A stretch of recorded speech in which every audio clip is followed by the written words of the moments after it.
Assalamualaikum warahmatullahi wabarakatuh. Kembali lagi dengan saya pada pembelajaran kimia.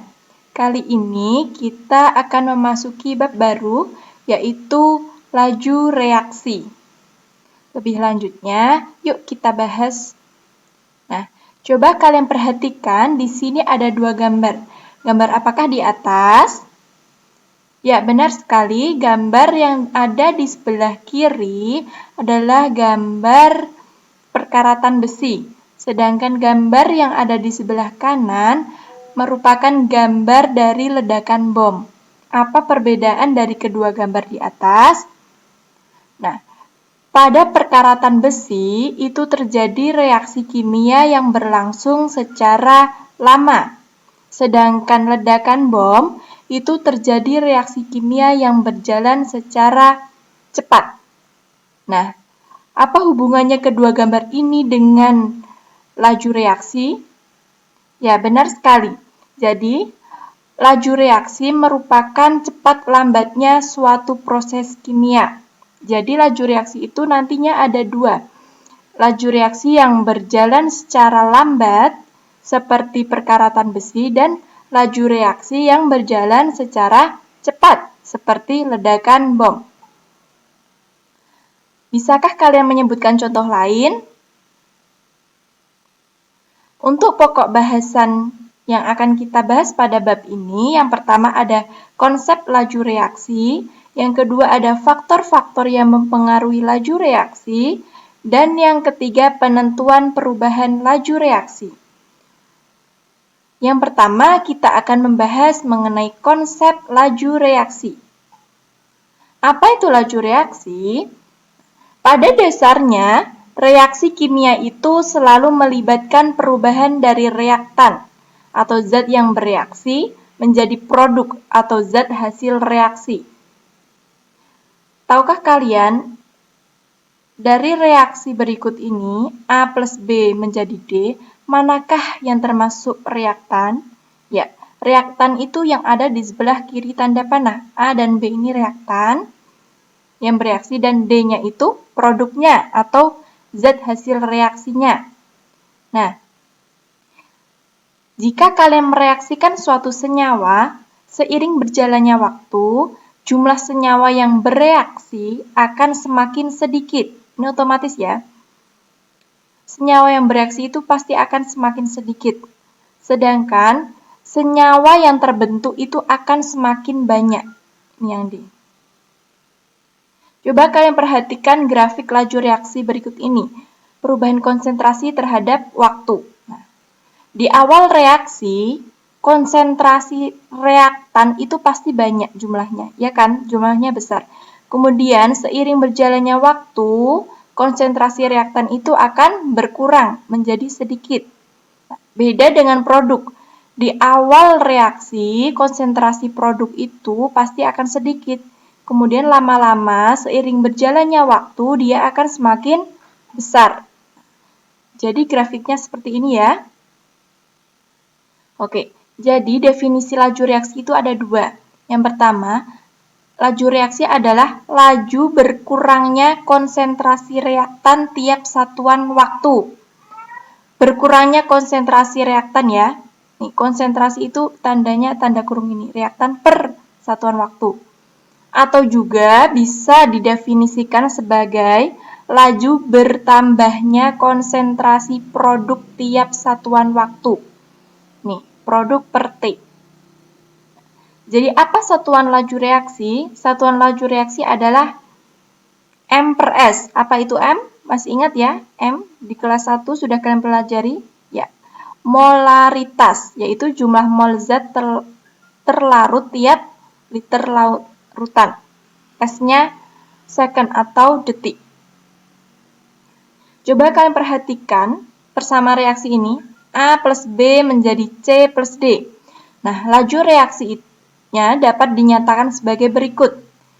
Yang pertama, laju A, berkurangnya konsentrasi A per satuan waktu. Ingat, karena A di sebelah kiri tanda panah, berarti dia reaktan, maka berkurang. Rumusnya VA, ini laju A sama dengan min delta A per delta T. Min, minus, karena dia berkurang. Delta A, artinya delta, perubahan konsentrasi A, per perubahan waktunya. Nah, coba, kalau yang B bagaimana? Kira-kira, ini sama kayak yang A ya. Laju berkurangnya konsentrasi B per satuan waktu. Ya, VB sama dengan min delta B per delta T. Kemudian kalau yang C, dia produk berarti laju bertambahnya konsentrasi C per satuan waktu. Bertambah karena dia produk.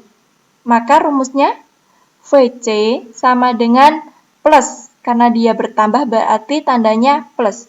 Delta C per delta T. Kemudian yang D bagaimana? Ya, yang D itu laju bertambahnya konsentrasi D per satuan waktu. Rumusnya VD sama dengan plus delta D per delta T. Oke, sampai sini paham ya semuanya ya? Oke, saya lanjutkan. Nah, perbandingan laju reaksi itu sama dengan perbandingan koefisiennya. Kalian perhatikan di sini, koefisien tahu ya, yang mana koefisien? Koefisien tuh yang ini, yang ada di depan ini. Ini koefisien 3, kemudian koefisien 2. Nah, karena ini tidak ditulis berarti koefisiennya 1. Maka, perbandingan laju reaksinya dinyatakan Vn2 dibanding Vh2 dibanding Vnh3 sama dengan 1 banding 3 banding 2. Gitu ya. Kalau besok ada soal, berapa perbandingan laju reaksinya, langsung saja kita lihat koefisiennya berapa.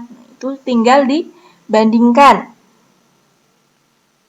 Contoh soal, berdasarkan reaksi berikut, 2N2O5 menjadi 4NO2 plus O2.